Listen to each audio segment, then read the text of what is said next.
الحمد لله رب العالمين والصلاة والسلام على سيد الأنبياء والمرسلين وعلى آله وأصحابه ومن تبعهم بإحسان إلى يوم الدين أما بعد. محترم سامعین و ناظرین، رمضان المبارک کا مہینہ ہمارے سر پر آ چکا ہے. کچھ ہی دن بچے ہیں کہ رمضان اب شروع ہونے کو ہے.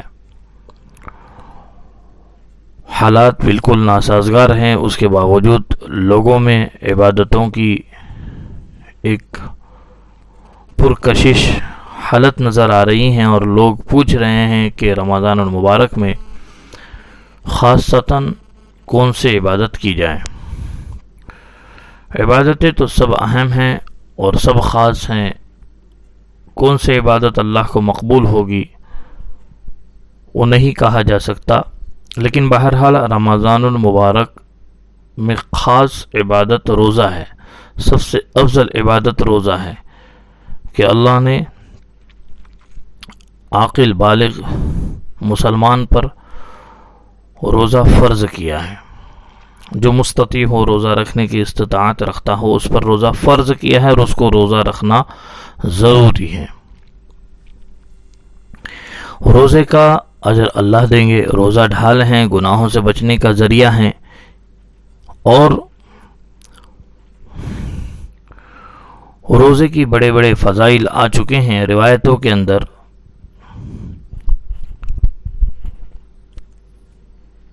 خود اللہ روزے دار سے بڑے خوش ہوتے ہیں. اس کے افطار کے وقت جب بندہ افطار کرنے کے لیے تیار ہوتا ہے تو اللہ تعالیٰ اس سے خوش ہوتے ہیں اور فخر کرتے ہیں. تو بہرحال سب سے اہم عبادت روزہ ہے. تو ہر مسلمان کو چاہیے کہ اس مبارک مہینے میں بلا عذر روزہ نہ چھوڑے. جان بوجھ کر روزہ نہ چھوڑے، نہ توڑے. بہرحال یہ گرمیوں کے ایام چل رہے ہیں جس میں روزہ رکھنا بہت ہی بعض حضرات کو مشکل ہو جاتا ہے، لیکن گرمیوں کے روزے اللہ کو بہت پسند ہیں، اس لیے کہ گرمی میں دن بڑا ہوتا ہے اور جتنے گھنٹے اور جتنے منٹ جتنے سیکنڈ وہ اللہ کے لیے بھوکا رہے یہ اللہ کو بہت پسند ہے. اس لیے اہم عبادت اس مہینے کی روزہ ہے. لہٰذا روزہ بلا عذر نہ چھوڑا جائے، اور عذر کی وجہ سے چھوڑا جائے تو پھر اس کی قضا بھی ہیں. اس کے مسائل علماء سے معلوم کر لیں. دوسرے نمبر پر فرض نمازوں کو باجماعت پڑھنے کی کوشش کریں، اس لیے کہ اللہ تبارک و تعالی اس مہینے میں اعمال کا بھاؤ اور اس کا اجر میں اضافہ کر دیتے ہیں، اجر کو بڑھا دیتے ہیں. تو جیسے ہم جانتے ہیں کہ ایک فرض کا ثواب اللہ تبارک و تعالی رمضان المبارک میں 70 فرائض کے برابر عطا کرتے ہیں، اور ایک سنت کا ثواب اللہ تعالی ایک فرض کے برابر عطا فرماتے ہیں. تو اس مہینے میں ہم فرض نمازوں کو باجماعت چاہے کہ حالات کے اعتبار سے گھر میں پڑھنا پڑے، اور مسجدیں کھلتی ہیں انشاءاللہ تو مسجدوں میں پڑھے.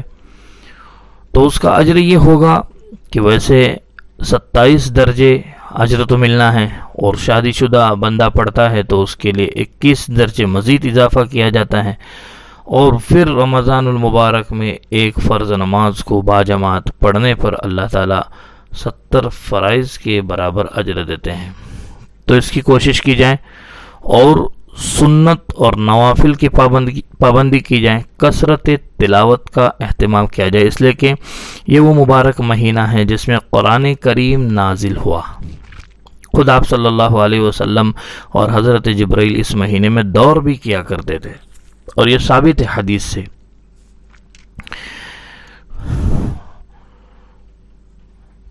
ہمارے مختلف کبار علماء دنیا میں گزرے ہیں، انہوں نے کثرت سے اس مہینے میں تلاوت کی ہیں، اور آج بھی علماء اور دیگر اکابرین اور بعض حضرات بھی کثرت سے تلاوت کرتے ہیں. تو اس کا خوب اہتمام کرے، اس لیے کہ رمضان المبارک میں یہ قرآن کریم نازل ہونا یہ قرآن کی خصوصیت ہے، تو جتنا ہو سکے قرآن کریم خوب کثرت سے پڑھے۔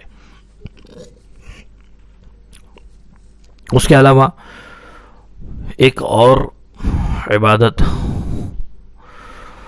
تراویح قیام اللیل جو ہمیں عطا کی گئی ہیں، یہ بھی اس امت کی خصوصیت ہے۔ اس امت کی خصوصیت ہے کہ تراویح اللہ تبارک و تعالیٰ نے اس امت کو عطا کی ہے، تو ہر مسلمان کو چاہیے کہ وہ تراویح پڑھ لے۔ کوئی تراویح ناگاہ نہ ہو، قرآن کریم کو سننے کا اجر بھی ملتا ہے، اور اللہ کی بارگاہ میں حاضر ہونے کا کافی دیر تک ایک خاص موقع اللہ تعالیٰ عنایت کرتے ہیں۔ تو قیام اللیل اور تراویح کی پابندی کرے، بالخصوص تہجد کی پابندی کرے، اور افطار کے وقت دعاؤں کا اہتمام کرے، تہجد کے وقت میں دعاؤں کا اہتمام کرے۔ اسی طریقے سے صدقات اور زکوٰۃ کو اہتمام کے ساتھ ادا کرے۔ تو یہ مختلف کچھ باتیں غیر مرتب انداز میں آپ کے سامنے پیش کیے ہیں، اللہ اسے قبول فرمائے اور عمل کی توفیق عطا فرمائے۔ جزاکم اللہ و احسن الجزا۔ آپ سے درخواست ہے آپ سنیں اور اسے آگے نشر کیجئے، شیئر کیجئے تاکہ لوگوں تک پہنچے۔